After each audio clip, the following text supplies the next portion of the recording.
Beleza? Vamos para um resumo aí de arquivologia. E como que eu faço esse resumo? Bom, eu vou resolvendo as questões e vou anotando os pontos importantes que eu encontrei nas questões. Essas aqui são questões da banca VUNESP, ok? Uma banca muito boa para se estudar e revisar arquivologia.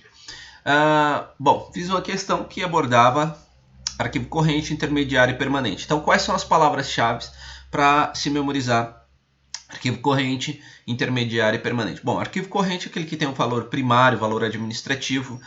O intermediário continua tendo valor primário, só que a frequência de uso é que diminui. E aí o permanente tem valor secundário. Então, uma grande pegadinha que as bancas fazem é falar que no intermediário o valor é secundário. E não é. Continua sendo primário. Tá? A diferença aqui é que a frequência diminuiu, certo?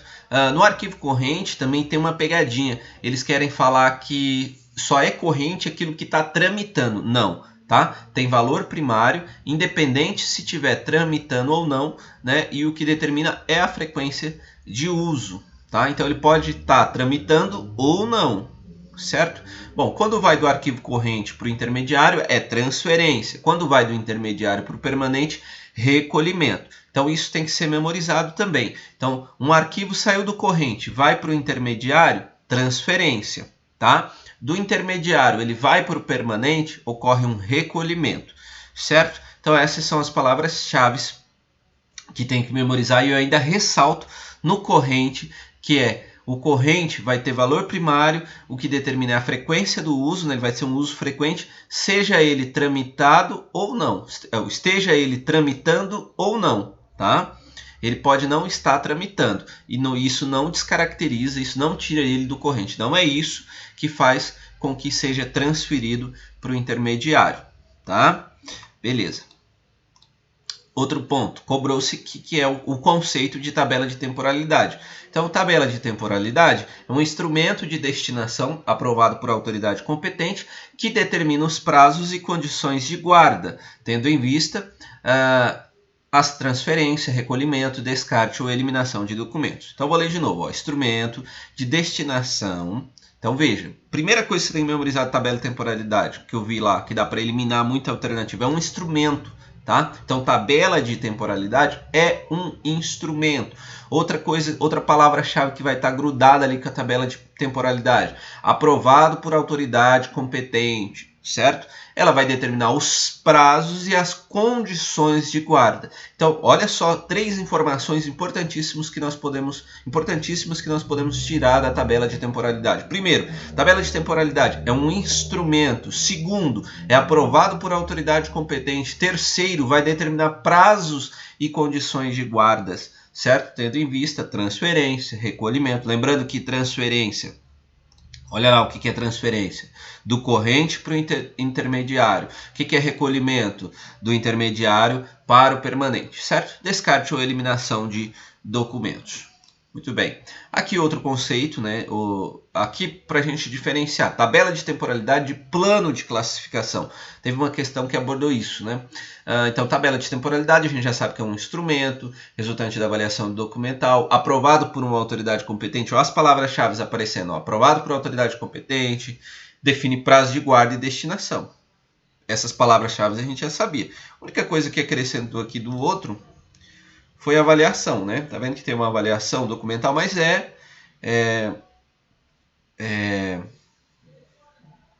até intuitivo, né? Se ela é um instrumento, então é um instrumento que vai permitir essa avaliação.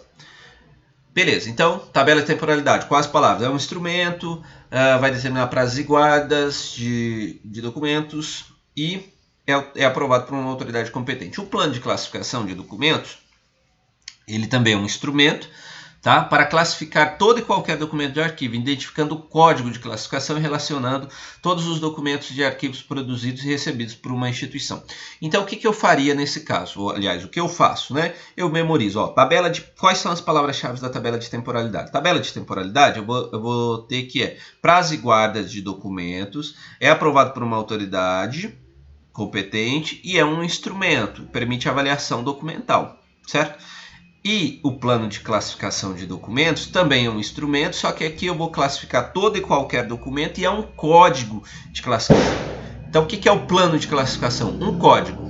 certo? Um código de classificação. Então, se eu tivesse que escolher apenas uma palavra para cada, então eu escolheria para a tabela de temporalidade, que vai determinar os prazos e as condições de guarda do documento, e o plano de classificação é um código de classificação, certo?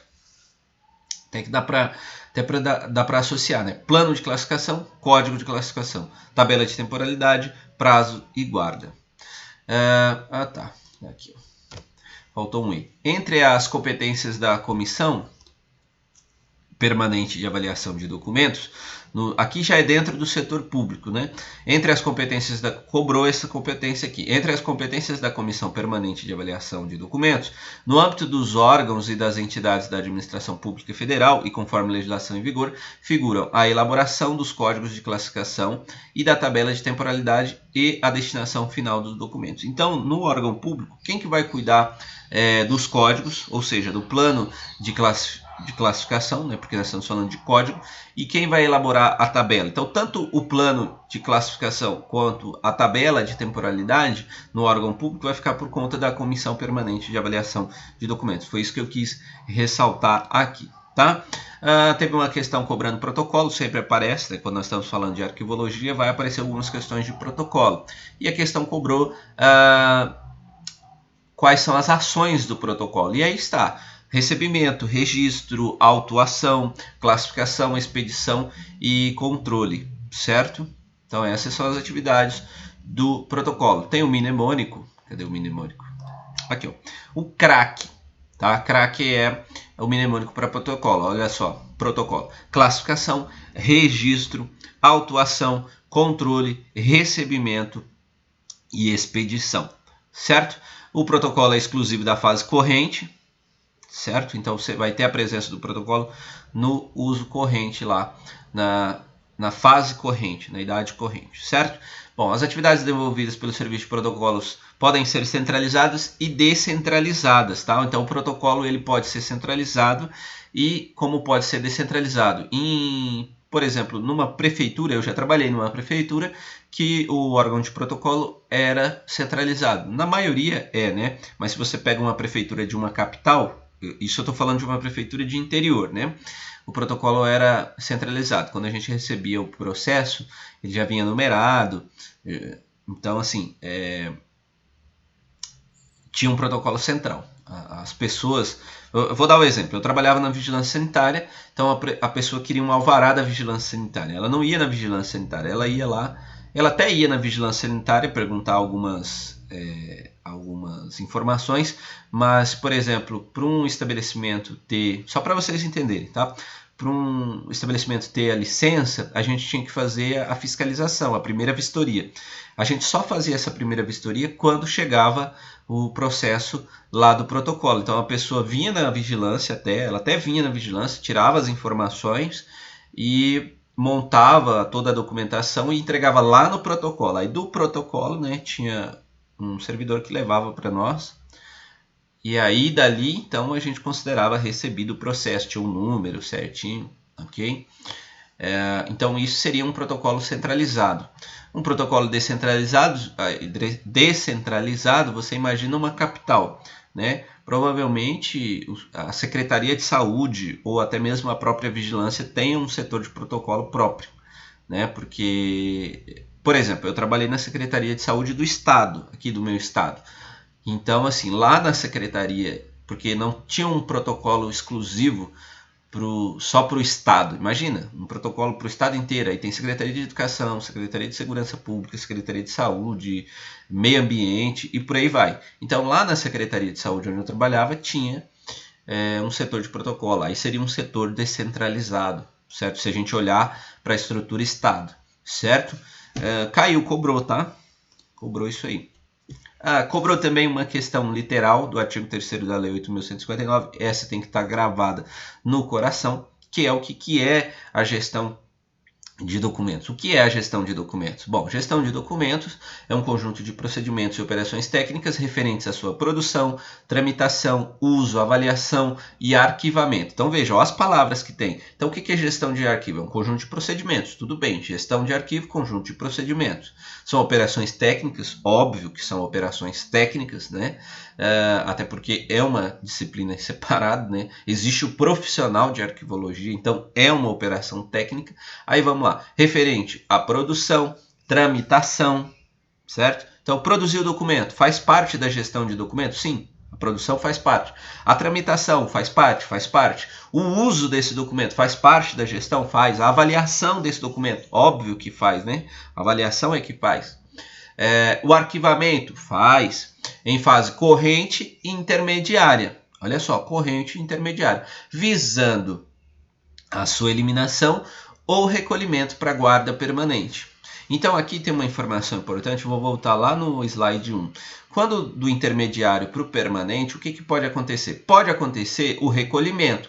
Como pode acontecer do intermediário não ir para o permanente? Quando do intermediário não vai para o permanente, o que ocorre? O que a lei está falando, ó, visando a sua eliminação ou recolhimento na guarda permanente. Então, eu tenho lá um documento lá no intermediário, certo? Chegou no intermediário, ele tem dois caminhos. Ou ele vai ser eliminado, ou ele vai para a guarda permanente, certo? Então, isso aqui é a gestão de documentos. Ficaria atento à produção, tramitação, uso, avaliação e arquivamento. Tá? A questão cobrou também acervo. Por que eu coloquei essa questão? Porque a gente aprende, quando está estudando arquivologia, pelo menos eu, ao ler as apostilas, os PDFs, eu percebi que biblioteca não é arquivo, né? E por que não é? Porque lá você tem coleções, né, de documentos, por exemplo. Você vai ter mais de um livro, né? Do mesmo livro você vai ter mais de um. E essa não é uma característica do arquivo. O arquivo documento é único. Pode ter cópia no arquivo? Pode ter cópia, tá? Mas o arquivo, o documento do arquivo, ele é único. E aí o que acontece? Caiu uma questão falando sobre acervo. Eu até errei, porque eu associei acervo à biblioteca, tá? Mas tem acervo em arquivo. E aí peguei alguns conceitos, ó. O que é acervo lá para o Camargo e Betô? Totalidade de documentos conservados num arquivo. Olha só. E para o Arquivo Nacional, Dicionário de Arquivo Nacional, documentos de uma entidade produtora ou de uma entidade custodiadora. Né? Então, está relacionado a arquivo. Então, conjunto, para o Valentini aí, conjunto de documentos de um arquivo.